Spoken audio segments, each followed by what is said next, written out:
నమస్కారం కేనే న్యూస్ కి స్వాగతం। సింగరేణి బొగ్గు గనుల్లో పనిచేస్తున్న కార్మికులకు ముఖ్యమంత్రి రేవంత్ రెడ్డి భారీ బోనస్ ప్రకటించారు। ప్రతి కార్మికుడికి 1,90,000 రూపాయలు బోనస్ ఇస్తున్నామని చెప్పారు। ఏడాది ఇచ్చే బోనస్ కోసం ప్రభుత్వం 796 కోట్లను వెచ్చిస్తోందన్నారు। తెలంగాణ ఉద్యమంలో సింగరేణి కార్మికుల పోరాట పటిమ అందరికీ స్ఫూర్తి అన్నారు। ఉప ముఖ్యమంత్రి భట్టితో కలిసి నేడు సీఎం రేవంత్ రెడ్డి మీడియాతో మాట్లాడారు। సింగరేణి కార్మికులకు దసరా బోనస్ ను ముందుగానే ప్రకటిస్తున్నామని వెల్లడించారు। తెలంగాణ ఉద్యమంలో సింగరేణి కార్మికుల పోరాట పటిమ అందరికీ స్ఫూర్తి అన్నారు। రాష్ట్ర సాధనలో వారిది కీలక పాత్ర అని కొనియాడారు। అలాంటి కార్మికుల గొప్పతనాన్ని తమ ప్రభుత్వం గౌరవిస్తోందని చెప్పారు।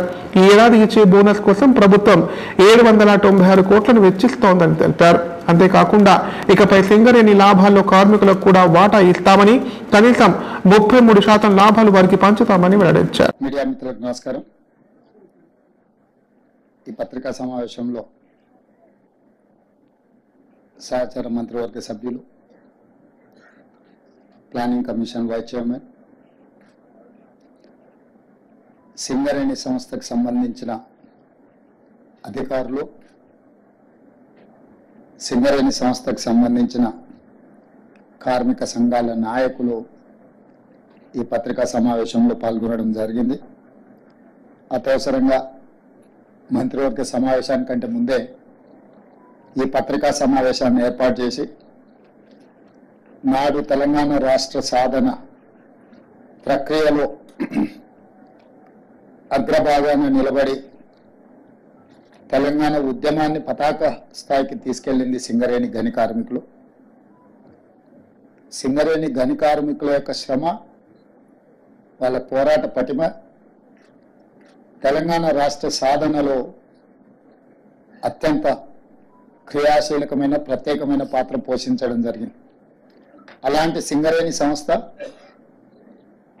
గత సంవత్సరం మొత్తం సంస్థ యొక్క ఉత్పత్తులు, వ్యాపారానికి సంబంధించి వాళ్ళు పొందిన లాభాలు, దానికి సంబంధించి దసరా ముందు ఈ లాభాలలో వాళ్లకు వాటాలను పంచడం ద్వారా సింగరేణి గని కార్మికుల యొక్క కుటుంబాలలో ఆనందాన్ని చూడాలన్న ఆలోచనతోని రాష్ట్ర ప్రభుత్వం, సింగరేణి సంస్థ యాజమాన్యం వాళ్ళకు బోనస్ ప్రకటించాలన్న ఒక మంచి ఆలోచనతోని ఈరోజు మా ఉప ముఖ్యమంత్రి భట్టి విక్రమార్క గారు ప్రతిపాదన తీసుకొని రావడం జరిగింది। వారి ప్రతిపాదన మేరకు సింగరేణి కార్మికులకు బోనస్ను ప్రకటించడానికి ఇక్కడ మంత్రివర్గ సభ్యులు, ఆ ప్రాంత శాసనసభ్యులు అందరం కూడా ఈ పత్రికా సమావేశంలో మీ ముందుకు రావడం జరిగింది। దీనికి సంబంధించి రైతుల తలరాత మార్చి తరతరాలు చెప్పుకునే గొప్ప ప్రాజెక్ట్ మల్లన్న సాగర్ అని మాజీ మంత్రి హరీష్ రావు అన్నారు। మల్లన్న సాగర్ నుండి సముద్రంలాగా కనిపిస్తుందని చెప్పారు। కాళేశ్వరం ప్రాజెక్టు కొట్టుకుపోతే ఇవాళ మల్లన్న సాగర్లో 21 టీఎంసీల నీళ్లు ఎలా వచ్చాయని ప్రశ్నించారు। సిద్దిపేట జిల్లా తొగుట మండలంలోని మల్లన్న సాగర్ ను శుక్రవారం మాజీ మంత్రి హరీష్ రావు సందర్శించారు। ఈ సందర్భంగా ఆయన మాట్లాడుతూ సీఎం కేసీఆర్ కృషితోనే కాళేశ్వరం ప్రాజెక్టు కల సాకారమైందన్నారు। కాళేశ్వరం ప్రాజెక్టు కొట్టుకుపోయిందని, 1,00,000 కోట్లు వృధా అయ్యాయని దుష్ప్రచారం చేసిన కాంగ్రెస్లకు చెంపపెట్టు లాంటి సమాధానం అన్నారు। మల్లన్న సాగర్ నిండి ఒక సముద్రంలా కనిపిస్తోంది, నాకు కడుపు నిండినంత ఆనందంగా ఉందన్నారు। కాళేశ్వరం ప్రాజెక్టు కొట్టుకపోతే ఇవాళ మల్లన్న సాగర్ లోకి 21 టీఎంసీల నీళ్లు ఎలా వచ్చాయని కాంగ్రెస్ నాయకులపై హరీష్ రావు ఫైర్ అయ్యారు। కేసీఆర్ గారు కట్టించిన మల్లన్న సాగర్ లో 21 టీఎంసీలతో ఒక సముద్రం లాగా కనిపించడం నిజంగా చాలా సంతోషంగా ఉంది, కడుపు నిండినంత ఆనందంగా ఉంది। కొంతమంది కాళేశ్వరం ప్రాజెక్టు కొట్టుకుపోయిందని, కాళేశ్వరం ప్రాజెక్టు మునిగిపోయిందనేటువంటి వాళ్లకు ఇది చెంపపెట్టు లాంటి సమాధానం నిండిన మల్లన్న సాగర్ చెప్తా ఉంది। ఏదైతే కాంగ్రెస్ నాయకులు 1,00,000 కోట్లు వృధా అయినాయని, కాళేశ్వరం ప్రాజెక్టు పోయిందనేటువంటి వాళ్లకు నిండుగా ఉన్నటువంటి గలగలా పారుతున్న గోదావరి జలాలు కాంగ్రెస్ నాయకులు చెప్పేది అబద్ధం అబద్ధం అబద్ధమని ఆ జలాలే ఈ రోజు సమాధానం చెప్తా ఉన్నాయి। నేను అడుగుతా ఉన్న కాంగ్రెస్ పార్టీ నాయకులను, ఇలా కాళేశ్వరం కొట్టుకపోతే ఈ మల్లన్న సాగర్ లో 21 టీఎంసీల నీళ్లు ఎక్కడి నుంచి వచ్చాయి అని నేను అడుగుతా ఉన్నా। ఇవాళ ఎల్లంపల్లి నుంచి లక్ష్మీ బ్యారేజ్ నుంచి మన అన్నపూర్ణ నుంచి రంగనాయక్ సాగర్ నుంచి మల్లన్న సాగర్ నుంచి కొండ పోచమ్మ సాగర్ దాకా ఇవాళ గోదావరి జలాలు ప్రవహిస్తున్నాయంటే అది కాళేశ్వరం ప్రాజెక్ట్ లో అంతర్భాగంగా ఉండడం వల్లనే. మల్లన్న సాగర్ నిండు కుండలాగున్నదంటే ఇది కాళేశ్వరంలో అంతర్భాగం కాదా అని ఆ మాట్లాడేటువంటి నాయకులను నేను అడుగుతా ఉన్నా. ఇవాళ ఈ మల్లన్న సాగర్ నుంచి ఈ కాళేశ్వరం కింద పండే ప్రతి పంట మీద కేసీఆర్ పేరుంటది, ప్రతి రైతు గుండెలో కేసీఆర్ పేరు నిలబడి ఉంటది అని చెప్పి మనం చేస్తా ఉన్నా. ఇప్పటికైనా ఆ కాంగ్రెస్ నాయకులు కాళేశ్వరం కొట్టుకుపోయిందనే మూర్ఖపు మాటలు మనుకోవాలని నేను వారికి హితవు పలుకుతా ఉన్నా. కామారెడ్డి జిల్లాలో 351 ధాన్యం కొనుగోలు కేంద్రాలు ఏర్పాటు చేస్తామని కలెక్టర్ ఆశీష్ సంగ్మన్ అన్నారు. అక్టోబర్ 2వ వారంలో కొనుగోలు ప్రారంభిస్తామని చెప్పారు. కొనుగోలు కేంద్రాల్లో రైతులకు తాగుడి వసతి, టెంటు, విద్యుత్ సౌకర్యం కల్పించాలని ఆదేశించారు. వరి ధాన్యం కొనుగోలు కేంద్రాల ఏర్పాటుపై శుక్రవారం కామారెడ్డి జిల్లా కలెక్టర్ కార్యాలయంలోని కాన్ఫరెన్స్ హాల్లో అధికారులతో కలెక్టర్ ఆశీష్ సంగ్మన్ సమీక్ష నిర్వహించారు. ఐకేపీ ఆధ్వర్యంలో 23 సహకార సంఘాల ఆధ్వర్యంలో 328 ధాన్యం కొనుగోలు కేంద్రాలు ఏర్పాటు చేయనున్నట్లు తెలిపారు. వానాకాలం అక్టోబర్ 2వ వారంలో ధాన్యం కొనుగోలు కేంద్రాలు ప్రారంభిస్తామని చెప్పారు. ముందస్తుగా అధికారులు కొనుగోలు కేంద్రాలు పరిశీలించాలని పేర్కొన్నారు. జిల్లాలోని 5.50 లక్షల మెట్రిక్ టన్నుల ధాన్యాన్ని కొనుగోలు చేయడానికి ప్రణాళికలు సిద్ధం చేసినట్లు పేర్కొన్నారు. ప్రభుత్వం ఏ గ్రేడ్ ధాన్యానికి క్వింటాలకు 2,203 రూపాయలు, సాధారణ కామన్ గ్రేడ్ క్వింటాలకు ధర 2,183 చెల్లించనున్నట్లు తెలిపారు. గన్ని సంచులు, ప్యాడీ క్లీనర్స్, టార్పాలిన్ సిద్ధం చేయాలని సూచించారు.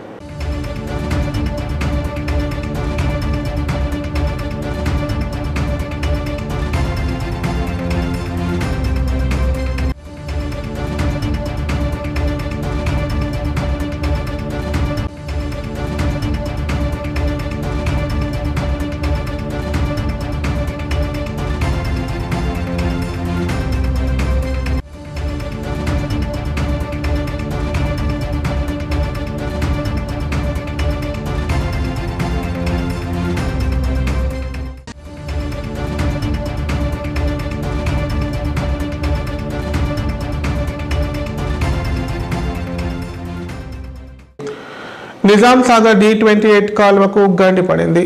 కాల్వ పెద్ద మొత్తంలో తెగి పంట నష్టం జరిగే అవకాశం ఉందని రైతులు ఆందోళన చెందుతున్నారు. అధికారులు నిర్లక్ష్యం వహించకుండా వెంటనే మరమ్మతులు చేపట్టాలని కోరుతున్నారు.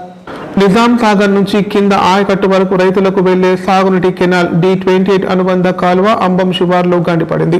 ఇరిగేషన్, రెవెన్యూ అనుబంధ శాఖల అధికారులు ఇదివరకే మరమ్మతులు చేపట్టినా మళ్లీ అదే ప్రాంతంలో గండిపడడం అధికారుల నిర్లక్ష్యానికి తావిస్తోంది. మరోవైపు కాల్వలో పిచ్చి మొక్కలు యథేచ్ఛగా పెరుగుతున్నా పట్టించుకునే నాదుడే కరువయ్యాడు.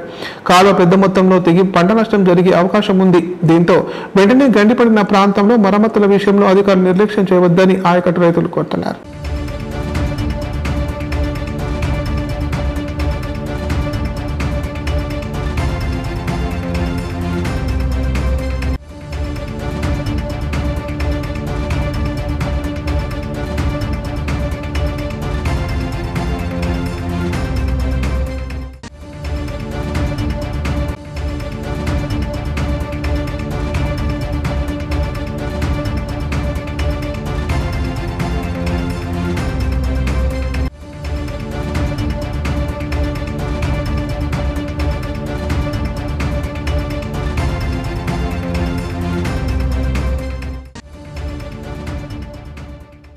తార్వే మండల ప్రాథమిక వ్యవసాయ సహకార సంఘం కార్యాలయాన్ని రైతులు దిగ్బంధించారు.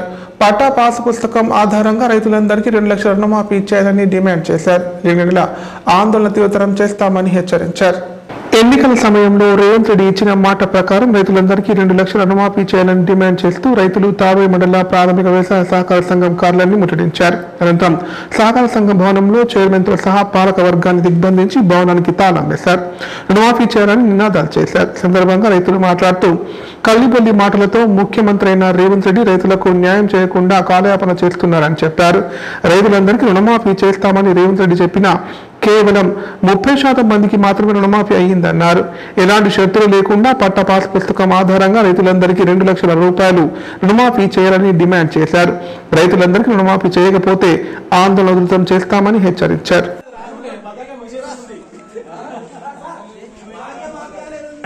షరతులు షరతులు లేకుండా అందరికీ రుణమాఫీ చేయాలి. వెంటనే రుణమాఫీ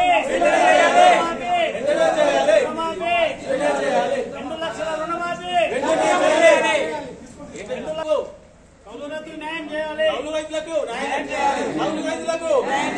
12,000 ఇస్తామని చెప్పి, ఉపాధి హామీ కూలీలకు 12,000 ఇస్తామని చెప్పి, మళ్ళీ అందైతే దీంట్లో దాంట్లో ఏమని చెప్పేసి నిన్న తుమ్మల నాగేశ్వరరావు 20 మంది మినిస్టర్లకు ఒకరికొకరికి పొందడం లేదు. వీళ్ళని చెప్పింది ఆయన చెప్తున్నారు, ఆయన చెప్పింది నేను చెప్తున్నాను. కనుక ఈ రుణమాఫీ విషయంలో కాంగ్రెస్ నిరసనగా సొసైటీ పాలకవర్గ సభ్యులను కాలం వేసి బంద్ జరుగుతుంది. జై తెలంగాణ, జై తెలంగాణ. మెంబర్షిప్ ఎంత ఉన్నారు, ఎంతమందికి మాకు వచ్చింది? 80% 60% చేసామని మాట్లాడుతున్నారు. ఎగ్జాంపుల్ గా మన తార్వే సొసైటీనే 1300 ఖాతాలుంటే 1389 ఖాతాలుంటే సొసైటీలో బంధించడం జరిగింది. ఇప్పటివరకే రైతుల గురించి మాట్లాడడం జరిగింది. ఏయూ గారు కూడా స్పందించారు. 28 రకాల పేర్లు తప్పులున్నాయి, దాన్ని మేము సవరణ చేస్తున్నాం. 100% రైతు కేబినెట్ లో కూడా సార్లు మాట్లాడుతారు. కొంచెం ఓపిక కూడా, రైతు అంటే ఈ పార్టీ ఆ పార్టీ ఏ పార్టీలో ఉన్నామో రైతు రైతే కాబట్టి రైతు కంపల్సరీ రుణమాఫీ కావాలి. బ్యాంకులకి అంటే సొసైటీలో మాత్రం చాలా తక్కువైనాయి. ఒక విషయం ఏంటంటే చిన్న అమౌంట్ వాళ్ళకి ఎక్కువైనాయి, పెద్ద అమౌంట్ ఉన్న వాళ్ళకి మాత్రం ఆగినాయి. ఒక రేషన్ కార్డు ప్రకారం తీసుకుంటే 2 లక్షల రూపాయలు చేస్తామని చెప్పారు. 100% చేస్తామని చెప్తున్నారు. చేయాలని కూడా మేము కూడా తీర్మానించడం జరిగింది. ఇప్పటిదాకా అదే విషయం చర్చించాం. అందరికీ కూడా రుణమాఫీ జరగాలని చెప్పి కోరుకుంటున్నాం. సొసైటీ ఎంసీ మీటింగ్ జరిగిందో దాంట్లో కూడా మా డైరెక్టర్ గారు అందరం కలిసి కూర్చొని మాట్లాడినాం.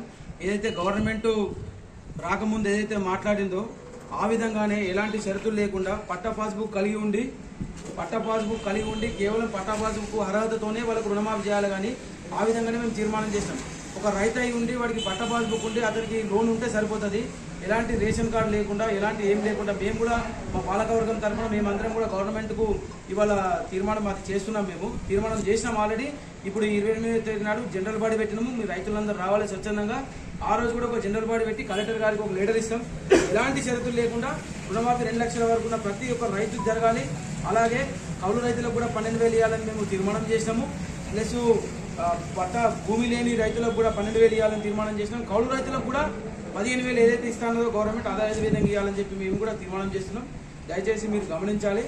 ఈ 28వ డేట్ నాడు మీరు అందరు రండి, స్వచ్ఛందంగా రండి, ఇక్కడ తీర్మానం చేద్దాం. ఇప్పుడు ప్రకటనలు. గ్యాస్ట్రిక్ మరియు లివర్ సమస్యలతో బాధపడుతున్న వారు ఇప్పటి నుండి హైదరాబాద్ గాని నిజామాబాద్ గాని వెళ్లవలసిన అవసరం లేదు. మరియు అప్పుడప్పుడు వచ్చే డాక్టర్ల కోసం ఎదురు చూసే అవసరం కూడా లేదు. ఎందుకంటే ప్రతిరోజు 24/7 మన కామారెడ్డిలోనే అన్ని అత్యాధునిక సౌకర్యాలతో అడ్వాన్స్డ్ టెక్నాలజీతో మొట్టమొదటి ఏకైక వేద gastro liver care hospital Dharamshala వెనకాల జనని హాస్పిటల్ ప్రక్కన ప్రారంభించి వైద్య సేవలు అందిస్తున్నారు. ఈ హాస్పిటల్లో హైదరాబాద్ కార్పొరేట్ హాస్పిటల్లో చేసేటటువంటి గ్యాస్ట్రో మరియు లివర్ కు సంబంధించిన అన్ని రకాల చికిత్సలు చేయబడును. మరియు ప్రతిరోజు ఎండోస్కోపీ, కొలనోస్కోపీ ద్వారా పరీక్షించి సలహాలు మరియు చికిత్సలు చేయబడును. కడుపులో పుండు వంటి సమస్యలకు నాణ్యమైన చికిత్సలు అందించబడును. వేద gastro liver care hospital Dharamshala వెనకాల జనని హాస్పిటల్ ప్రక్కన కామారెడ్డి. Phone number 8006000330.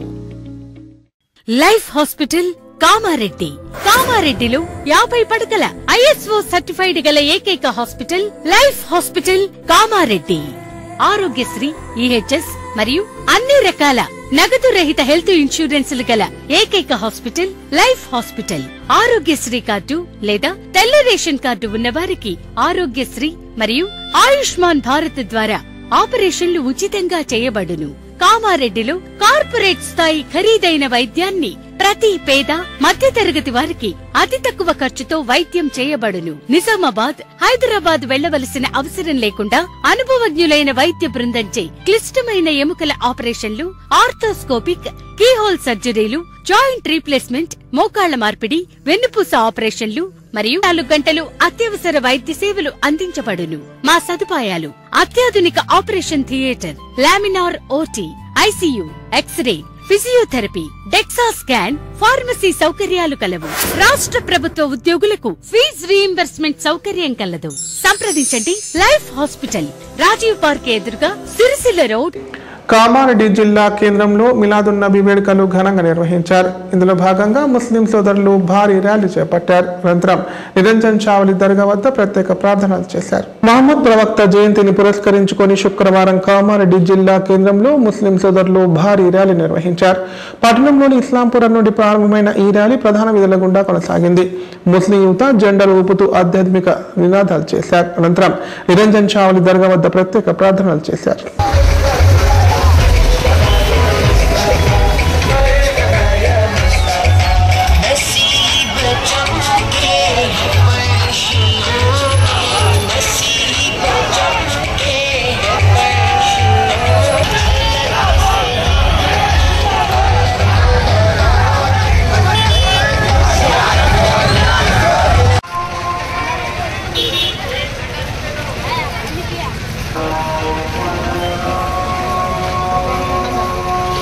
మహమ్మద్ ప్రవక్త జన్మదినాన్ని పురస్కరించుకొని ఈ నెల 21వ తేదీ శనివారం ఈద్ మిలాదున్ నబీ వేడుకలను రుద్దూర్ మండలం అక్బర్ నగర్ లో ఘనంగా నిర్వహిస్తున్నట్లు నిర్వాహకులు తెలిపారు. శనివారం రాత్రి నమాజ్ తర్వాత ప్రారంభమయ్యే వేడుకలు మరుసటి రోజు వేకువజాము వరకు కొనసాగుతాయని చెప్పారు. మహిళల కోసం ప్రత్యేక ఏర్పాట్లు చేసినట్టు తెలిపారు. కావున ప్రతి ఒక్కరు ఈ కార్యక్రమంలో పాల్గొని అల్లా కృపను పొందాలని కోరారు.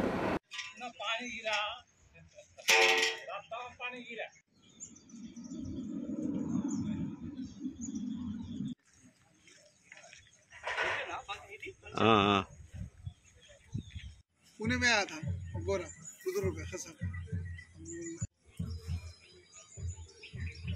अभी रात में 12 बजे तक चलता ही।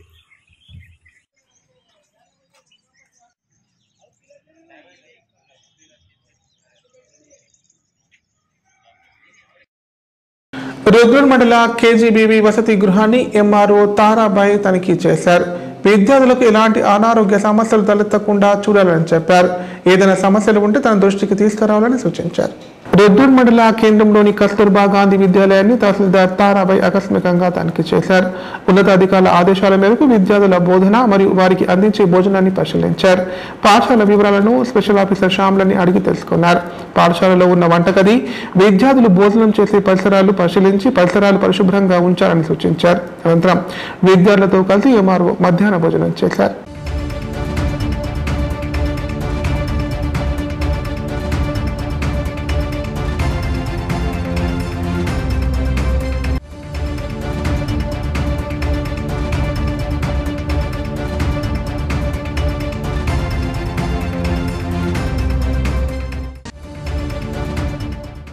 ఇప్పుడు సంక్షిప్త వార్తలు. కామారెడ్డి మున్సిపల్ పరిధిలోని 46వ వార్డులో తీవ్ర నీటి ఎద్దడి సమస్యను మున్సిపల్ చైర్పర్సన్ గడ్డం ఇందుప్రియ దృష్టికి తీసుకెళ్లగా వెంటనే ఆమె బోర్ మోటార్ మంజూరు చేశారు. అయితే ఇటీవల బోరు బావి తవ్వించగా నేడు బోర్ మోటార్ను ఇందుప్రియ కౌన్సిలర్ కన్నయ్యతో కలిసి ప్రారంభించారు.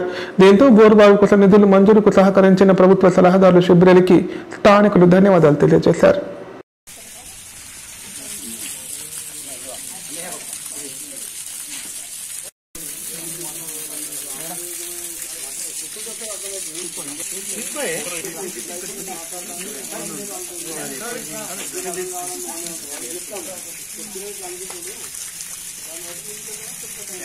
వార్తలు ఇంతటితో సమాప్తం. తిరిగి ప్రసారమయ్యే వార్తల్లో మళ్ళీ కలుద్దాం. అంతవరకు సెలవు. నమస్కారం.